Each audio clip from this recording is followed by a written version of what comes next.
premier TP sur l'utilisation d'un tableur, ici un tableur Excel, qui vous fera gagner du temps par rapport au brevet et puis au brevet blanc, puisque ça pourra aussi tomber au niveau du brevet blanc. Comme on n'a pas beaucoup de temps, ça va vous aider. Donc dans ce TP, nous allons faire essentiellement une étude de fonction, comme on a fait en préparation du premier brevet blanc. Il y a deux fonctions, F1 et F2.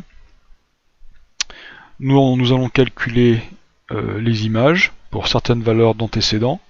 La première fonction s'écrit f1 de x. Donc l'image de x par la fonction f1, c'est x au cube moins 7. X au cube moins 7, c'est-à-dire x fois x fois x. Et la deuxième fonction f2, à x, elle associe f2 de x qui est 9x ou 9 fois x. Et on verra bientôt que ça s'appelle une fonction linéaire, ça. Alors j'ai préparé un tableau dans lequel j'ai donné un certain nombre de valeurs d'antécédents.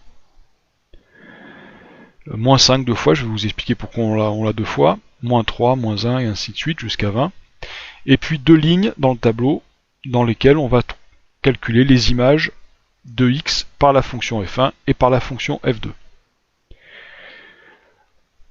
Alors, la fonction f1, elle est définie par x au cube moins 7. Alors comment vais-je faire pour calculer la première image? Alors d'abord, je me place dans la cellule E4, donc la cellule E4, en langage de tableur. Chaque case correspond à une cellule, et chaque cellule est désignée par une lettre, en colonne une lettre, et horizontalement par une ligne qui a un numéro. Donc là c'est la colonne E et la ligne 4. Et j'aimerais pouvoir écrire dans cette cellule la formule. Pour ce faire, je vais dans la barre de formule, comme son nom l'indique, et je commence par écrire égal. Alors si on oublie égal, ça marche pas. Il faut absolument écrire égal avant. Alors c'est pas naturel, parce qu'on fait pas ça en calcul, mais enfin, on calcule sur un papier, je veux dire, mais au niveau informatique, c'est essentiel. Donc, qu'est-ce que je vais transformer comme valeur de x? Eh bien, c'est la cellule E3 que je vais multiplier par elle-même deux fois pour faire un cube. Donc E3, alors multiplier, attention, c'est la touche étoile du pavé numérique, c'est pas la touche X ou c'est pas la touche croix qui correspond à multiplier, c'est bien la touche étoile. Si vous n'écrivez pas étoile, le Excel ne va pas comprendre que c'est une multiplication. E3 fois E3 fois E3. Donc j'ai bien E3 au cube. Moins 7, qui est une constante, donc là il faut la noter, c'est pas le numéro d'une cellule, ce ne sont pas les coordonnées d'une cellule, c'est un nombre. Et quand j'ai écrit ma formule, et que je la pense bonne, eh bien je tape Entrée. Et j'ai le résultat moins 132. Alors est-ce que ça marche? Moins 132, moins 5 au cube. Si j'élève moins 5 au cube, j'ai 3 facteurs, donc un nombre impair de facteurs, donc j'ai bien un signe moins. 5 au cube, 5 fois 5, 25, fois 5, 125, 125, moins 125, plus moins 7, ou moins 125, moins 7, moins 132, donc c'est bien ce que j'ai, ça marche. Alors il y a une autre façon de faire, qui est une astuce qui permet de ne pas avoir à réécrire la touche, en l'occurrence ici F4 à plusieurs reprises. On va utiliser la touche qui est la touche chapeau. Alors, pourquoi chapeau? C'est une touche qui est dans un clavier qui comporte le tréma, donc les deux points horizontaux, et puis une sorte de chapeau qui pointe vers le haut. Et ce chapeau, en fait, c'est une touche qui signifie exposant. Donc c'est exactement ce dont on a besoin. Donc qu'est-ce qu'on va transformer? On va transformer donc la cellule F3. J'appuie sur la touche, donc la fameuse touche chapeau, et ensuite le nombre 3. F3 exposant 3. C'est-à-dire x exposant 3 avec x qui vaut moins 5. Moins 7. Et puisque la formule est bonne, je tape Entrée, et je dois trouver la même chose, moins 132. Ce qui est le cas. Donc on pouvait utiliser soit cet artifice, donc la touche chapeau, soit la multiplication du nombre plusieurs fois. Bon, il n'y a pas de meilleure méthode. Simplement, il faut pouvoir le justifier, si c'est nécessaire. Alors maintenant, j'aimerais avoir les valeurs, les images par F1 de toutes ces valeurs de x, sans avoir à recopier la formule plein de fois. Donc, pour ça, on va utiliser donc la fonctionnalité copier-coller du programme. Donc, je valide, j'active la cellule F4 qui correspond à la formule F3 puissance 3 moins 7, c'est-à-dire x puissance 3 moins 7. Je fais un copier et je valide en appuyant sur la souris, bouton gauche de la souris, et en le maintenant appuyé jusqu'à la cellule N4. Et ensuite je fais coller. Alors, j'ai un certain nombre de valeurs. Alors, est-ce que ça correspond à ce qu'il faut? Alors, si je prends comme valeur de référence 0, 0 puissance 3, bah, ça fait 0, moins 7, donc ça marche. Moins 1 à la puissance 3, ça fait bien moins 1, puisqu'il y a 3 facteurs, donc un nombre impair, moins 1, moins 7, moins 8, donc ça marche. Et vous voyez qu'à chaque fois, la formule a changé, puisque cette fois c'est G3 exposant 3, donc G3 c'est bien la cellule qui correspond à x égale moins 3, ici H3, exposant 3, donc H3 c'est bien la cellule qui correspond à x égale moins 1, et ainsi de suite, jusqu'à 20. Donc j'ai bien fait tous mes calculs en faisant un minimum d'efforts.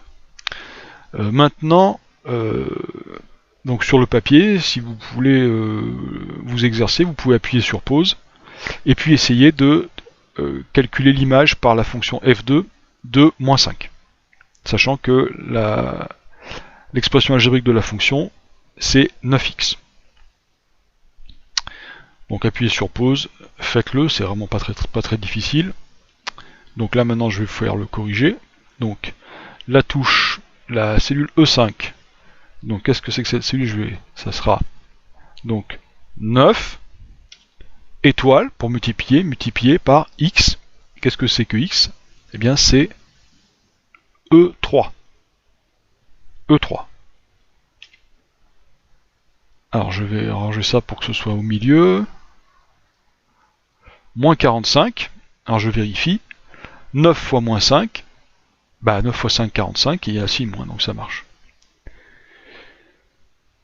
La deuxième cellule, je peux reproduire la même chose. 9 fois... Attention, F3 cette fois.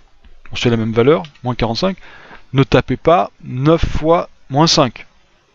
Parce que si vous tapez 9 fois moins 5, vous allez taper des nombres, et si vous faites un copier-coller, vous allez coller la même valeur partout, et le Excel ne va pas penser à regarder les valeurs qui correspondent à la ligne des antécédents. Donc tapez bien les coordonnées de la cellule qui correspond à la valeur de x, ici F3.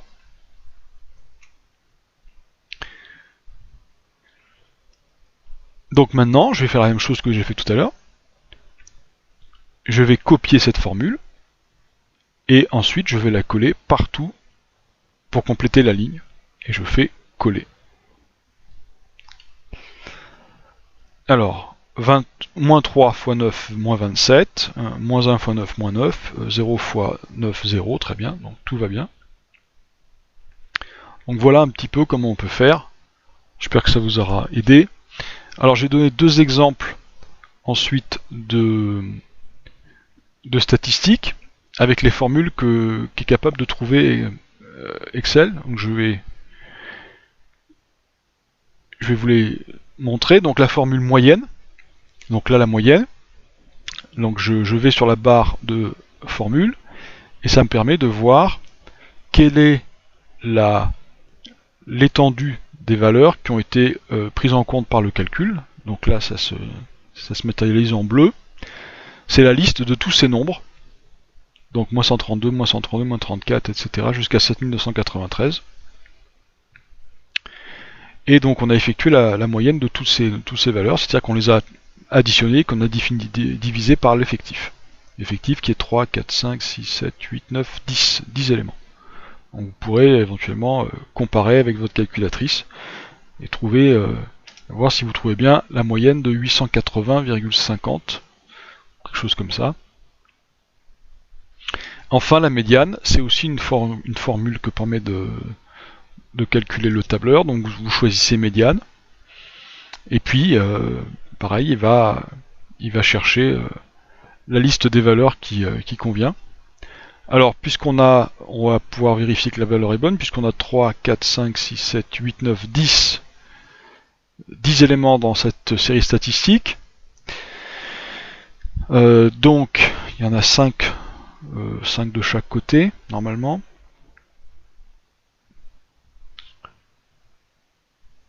Un, 2, 3, 4, 5. Ah non, 3, 4, 5, 6, 7, 8, 9, 10, oui, c'est ça.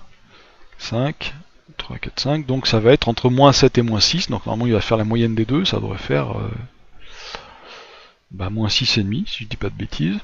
Ben, c'est ça. Ça fait bien moins 6,5. Puis qu'on avait un nombre pair de valeurs, il a choisi donc la valeur immédiatement inférieure à la médiane et immédiatement supérieure à la médiane, et il a calculé la moyenne de ces deux valeurs. Donc voilà le genre de questions qu'on peut vous poser. Alors faites bien attention à la syntaxe, c'est très important. Médiane, ou n'importe quel nom de formule, ça peut être moyenne.